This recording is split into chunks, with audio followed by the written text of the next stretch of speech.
ऐवान में आज ग्रांट्स पे बात हो रही थी और ग्रांट्स पे जब बात हो रही थी तो खास करके आज दो विभाग को चुना गया था जिसमें एजुकेशन और हेल्थ आता है और यही दो सेक्टर्स जो हैं हमारे देश की बैकबोन मानी जाती हैं। आज जब ग्रांट्स पे बात हो रही थी तो बहुत सारे ऐसे नेता जिन नेताओं को पता ही नहीं होता है कि ग्रांट्स पे किस तरीके से बात की जाती थी, वो अपने क्वेश्चन आवर से भी भटक रहे थे। और क्वेश्चन आवर जो है करीबन 1 घंटे का चलता है जिसपे आपने बजट पे बहस करनी होती है। उसके बाद जब ग्रांट्स पे आज बात हो रही थी तो बहुत सारे नेता जो हैं एमजी नरेगा की बात कर रहे थे, बहुत सारे नेता जो हैं आज सीडीएफ की भी बात कर रहे थे। मेरे साथ दिलीप सिंह परिहार साहब हैं, इनसे जानने की कोशिश करते हैं कि आज जो इनने जम्मू कश्मीर के कानून साज असेंबली में उठाए हैं वो कौन से मुद्दे हैं। दिलीप साहब मुझे ये बताओ कि आज बहुत सारे लोग जो हैं ऐवान में नरेगा की बात कर रहे थे जबकि नरेगा का आज टॉपिक नहीं था। वो बोल रहे थे कि नरेगा के वेजेस बढ़ाओ। जब आरडीडी की बात आएगी ग्रांट्स में तभी तो आप बात कर सकते हैं। और बहुत सारे लोग जो हैं कुछ सैलरी को लेके, आप भी सैलरी को लेके बात कर रहे थे। मुझे सबसे पहले ये बताओ कि आपने अपनी कॉन्स्टिट्यूंसी को कितने गंभीर तरीके से देखा है, क्या क्या मुश्किलातें वहां के लोगों को आती हैं। एजुकेशन सेक्टर पिछले 10 साल से बहुत डिफंक्ट हो चुका है, स्कूलों में टीचर्स नहीं है, लेक्चरर्स नहीं है, मास्टर्स नहीं है। और उसके बाद आप हेल्थ सेक्टर की भी बात करते हैं तो एसडीएच भद्रवा में, एसडीएच गुंदों में सूरत हाल क्या है आप बखूबी जानते हैं। मुझे बताओ कि क्या कुछ सूरत हाल है। पहले तो आज जो सवालों का वक्फा था उसमें मैंने एक सवाल मेरा आज आया था, मैंने जो भेजा था कि क्या ये जो गुंडोला है ये भद्रवा में कब शुरू होगा, इसकी फिजिबिलिटी कब बनेगी। तो वहां से मुझे जवाब दिया उन्होंने, क्योंकि वो टूरिज्म के बारे में था। टूरिज्म मिनिस्टर ने आपको जवाब तो दिया। मुझे जवाब दिया कि उसकी डीपीआर बनने जा रही है और इस साल हम जल्दी से जल्दी वो जो भद्रवा से सिरधार के लिए गंडोला है उसको हम काम शुरू कर देंगे। एक तो उसने वो जवाब दिया। दूसरा उसको मैंने पूछा कि न्यू डेस्टिनेशन जो है, मतलब सरकार ने सोनामार्ग, पहलगाम, गुलमर्ग, बिल्कुल आपने ये सवाल पूछा, मानसर, पत्नीटॉप जो है मतलब मास्टर प्लान तैयार करने की बात की थी। मैंने कहा भद्रवा और भलेसा क्यों नहीं की। तो उन्होंने इस बार कहा कि इसको भी हम इसको जो है इसमें इसको भी हम डिस्कस करेंगे और डिस्कस लाएंगे, प्लान में रखेंगे। हाँ। फिर मैंने इनको दूसरे एक सप्लीमेंट्री सवाल पूछना पड़ता है कि सरकार ने फिल्मी प्रोडक्शन के फरोग के लिए नई फिल्म पॉलिसी के लिए आपको रोका गया था ना, मगर मैंने पूछा फिर मैंने पूछा, आपने सुना होगा कि सरकार ने फिल्मी प्रोडक्शन के फरोग के लिए नई फिल्म पॉलिसी बनाई है, उसमें सरकार ने भद्रवा जोड़ा है या नहीं। मैंने उसको पूछा, उन्होंने कहा जी नहीं जोड़ा है लेकिन उसको हम जोड़ेंगे। मैंने कहा 1970 और 1980 के दरमियान में नूरी फिल्म बनी थी हमारी। एक बार नूरी फिल्म भद्रवा में बनी, खूबसूरत जगह है हमारे भद्रवा में, हर जगह अच्छी जगह है, मैदान है, पानी है, जंगल है। तो उन्होंने कहा कि भाई इसको हम इसमें जोड़ेंगे। मैंने वो मान लिया।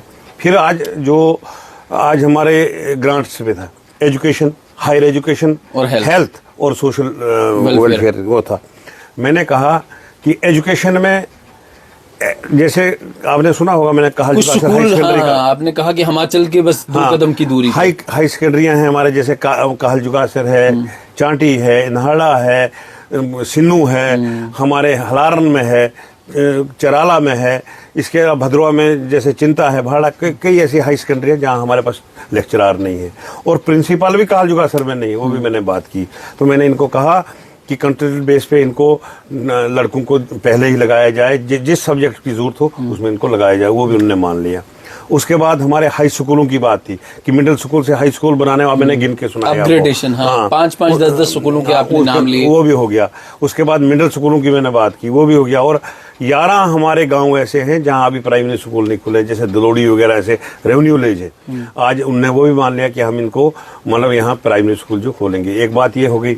दूसरा जो हेल्थ सेक्टर था, हेल्थ सेक्टर में हमने कहा कि कम से कम एसडीएच में इतनी पोस्टें खाली, हमने सुना होगा 42 पोस्टें खाली हैं। तो उन्होंने वादा किया है कि इस महीने हम गायनकोलॉजिस्ट भी देंगे, बच्चों का डॉक्टर भी देंगे, एनेस्थीसिया भी देंगे और ये जो डायलिसिस का सेंटर है, डायलिसिस सेंटर एसडीएच लेवल पे, वो तो मुख्यमंत्री ने भी बोला है कि मैंने हमारे एसडीएच पे डायलिसिस सेंटर वो भी शुरू हम करेंगे।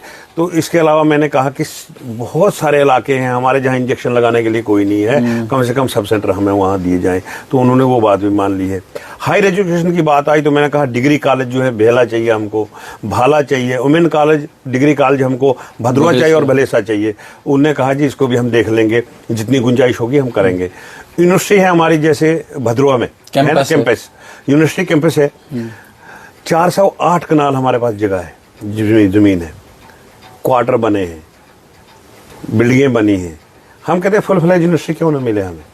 तो उन्होंने वो भी मान लिया है कि इसको आज तक हायर अथॉरिटी, किसी ने हायर एजुकेशन वालों ने हमें कोई रेजोल्यूशन नहीं भेजा है, आइंदा आप ये रेजोल्यूशन आप भिजवाओ, इस पे हम गौर करेंगे। तो मैंने वो बात मान ली।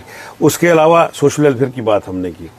सोशल वेलफेयर में हमने कहा कि सोशल वेलफेयर पे जाने से पहले आप मुझे ये बताएं, आपको लगता है कि आपकी सरकार जो है वो नाकाम हुई पिछले 10 सालों में?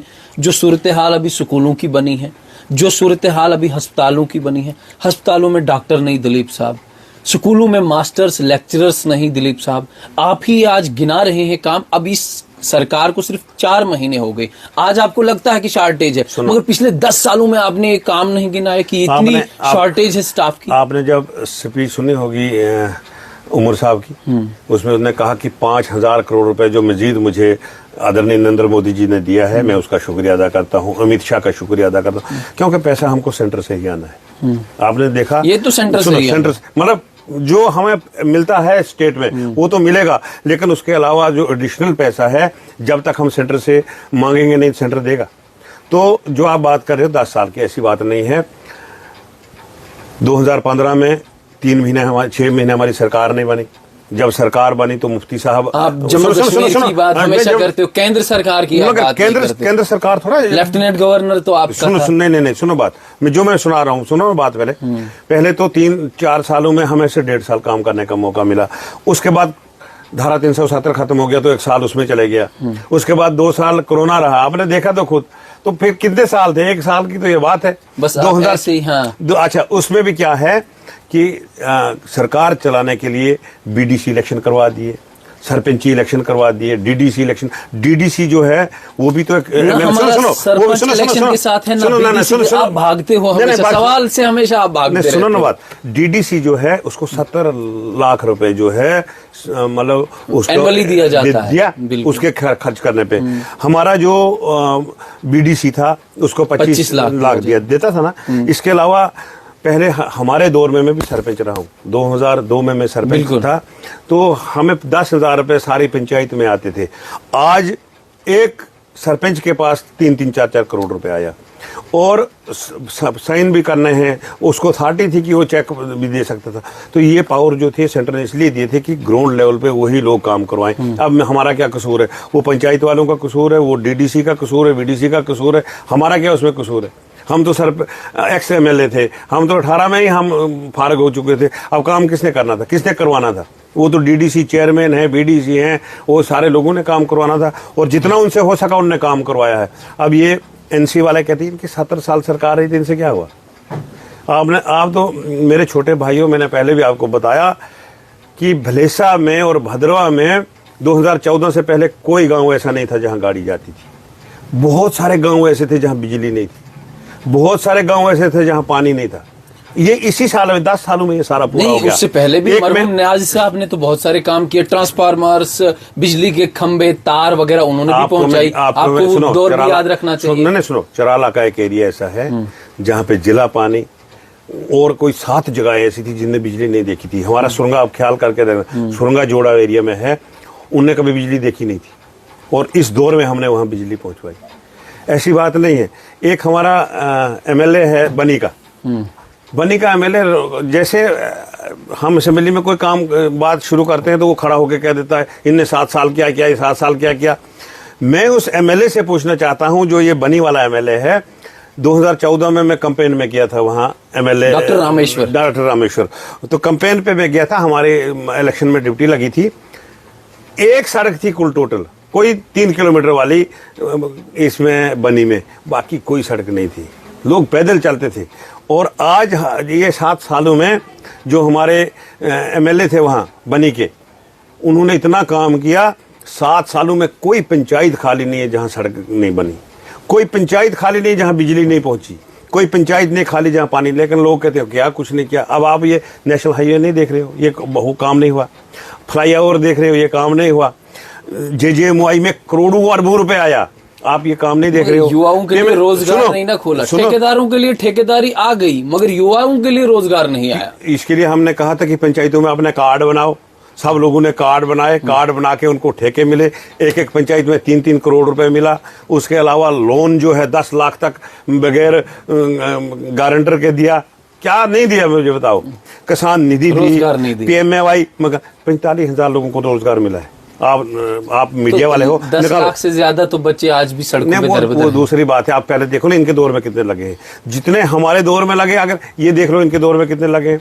और फेयर इलेक्शन हुआ, आपने देखा, सिलेक्शन भी फ्री, बल्कि धांधलियां हुई बहुत सारी। Jammu Kashmir service selection board में बहुत ज्यादा। आप अपने दिल पे हाथ रख के बताओ कि इस दौर में कोई 1 रुपए भी किसी से लगा? कितने गरीब लोग आए हमारे कहारा से, वो KS के कितने लोग आए? तो फिर फायर इमरजेंसी में स्कैम भी तो आप ही की सरकार में हुआ। नहीं, कोई बात नहीं, स्कैम की बात नहीं है। एक्चुअली वो बंद हुआ है, उसको शुरू दोबारा जो है उसकी इंक्वायरी लगी। सब इंस्पेक्टर में स्कैम हुआ, बहुत सारे स्कैम्स हुए हैं आपकी वो कंपनी जो थी, स्कैम नहीं हुआ था, लेकिन अब शक की नजर पे उसकी इंक्वायरी हो रही है। उसमें कोई दूसरी राय तो है नहीं।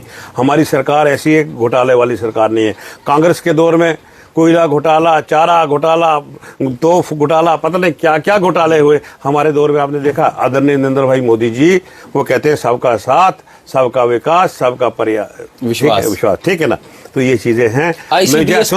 सुनो, मुझे दूसरी बार भद्रवा कॉन्स्टिट्यूंसी के लोगों ने चुना है, मुझ पे विश्वास किया है। जहां भद्रवा कॉन्स्टिट्यूंसी के लोगों का पसीना गिरेगा वहां हम खून बहाने के लिए तैयार होंगे। ये जैसे डेली वेजरों की हमने बात की है, सरकार के पास पैसा नहीं है, इनके पास तनख्वाह देने के लिए पैसा नहीं है। हमने कोशिश करनी है, हमने सब जितने 28 MLA हैं हमारे भारतीय जनता पार्टी की, हमने सबने एक विचार किया है कि दिल्ली जाके एक पैकेज लाएंगे और ये जो है इनके लिए परमिनेंट करवाने की बात करेंगे। नंबरदार चौकीदार की तनख्वाह बढ़ाएंगे। NRFM के लिए कोई स्कीम तैयार करेंगे। CP वर्कर जो है, CP वर्करों को परमिनेंट करवाने की बात करेंगे। लैंड ओनर जो है उनको परमिनेंट करवाने की बात कर। बहुत सारे काम है हमारे पास अभी जिनको हमने करवाना है। इस बार हालात ठीक होने चाहिए, सारे काम हम करवाएंगे। आप देखोगे कैसे काम करते हैं। ICDS में काम करने वाले आंगनवाड़ी वर्कर, बात नहीं की मैंने, आज सुना होगा आपने। हाँ। मैंने कहा आंगनवाड़ी वर्कर की तनख्वाह बढ़ाई जाए और ये जो दूसरे है क्या हेल्पर आंगनवाड़ी, उसकी तनख्वाह बढ़ाई जाए। उसके अलावा हमने JRS की बात की है। JRS जो है वो पंजाब में परमिनेंट हो चुका है, हिमाचल में परमिनेंट हो चुका है, क्योंकि वो काम करते हैं। अगर वो काम नहीं करेंगे फिर वो चोरियां करेंगे। तो इसलिए हमने कहा है कि इनको VLW लगाया जाए ताकि ये अच्छे तरीके से काम करें। इसके अलावा SPO जो है उनकी तनख्वाह की हमने बात की, उनको परमिनेंट करवाने की बात की। तो ये सारी बातें जो हैं चल रही हैं, सारे काम हम करेंगे। आप देख लो, ये जो सरकार है इनके पास हाथ में है ही कुछ नहीं। सारा सेंटर देखो तब करेंगे, इनके पास है नहीं। आप मुझे बताओ, हस्ती प्रोजेक्ट शुरू हुआ, बगलियार प्रोजेक्ट शुरू हुआ, तब इन्होंने नहीं सोचा कि ये बिजली जो है तो ये क्यों हम दिल्ली में भेजें, ये बिजली हम कम से कम थोड़ी सी इधर भी दे। आज जो हमारे 6 प्रोजेक्ट बन रहे हैं उनमें से हमने लिख के लिया उनसे कि हमें 200 यूनिट बिजली जो है डोडा डिस्ट्रिक्ट वालों को फ्री मिलेगी। उसमें कोई दो राय नहीं। वो तो नेशनल कॉन्फ्रेंस के मैनिफेस्टो में था। नहीं, वो उनका प्रोजेक्ट ही नहीं, प्रोजेक्ट तो सेंटर के हैं। उनका क्या है उसमें? नहीं, स्टेट का क्या है? कॉन्फ्रेंस कह रही है 200 यूनिट मुफ्त वो तो वो तो है ना उनकी स्टेट की बात।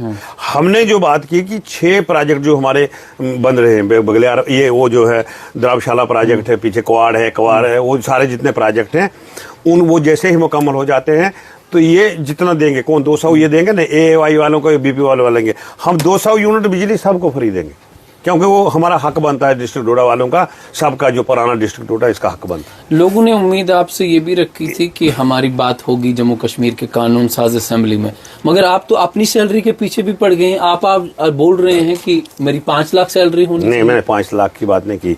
एक्चुअली क्या, सुनो बात, सैलरी हमारी कितनी है?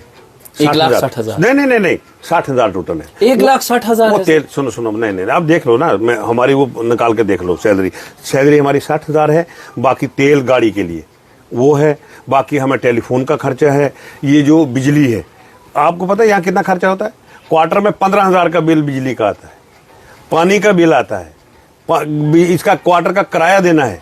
आप जानोगे कि इसका किराया कितना है, और ये जितने किराए बन के तो हमें कुछ पल्ले नहीं पड़ता है। 200 लोग सुबह शाम को हमारे पास आके उनको खाना नहीं खिलाना चाहिए, बताओ, उनको फ्रूट नहीं देना चाहिए, उनको मिठाई नहीं खिलानी चाहिए। फिर आपके लोग आते हैं, हाँ लड़की की शादी है, हमें थोड़ी सी इमदाद करो। कहाँ से करेंगे? आप कहते हो मस्जिद हाँ बनानी है, चंदा दे दो। आप कहते हो मंदिर बनाना है, चंदा दे दो। आप बताओ।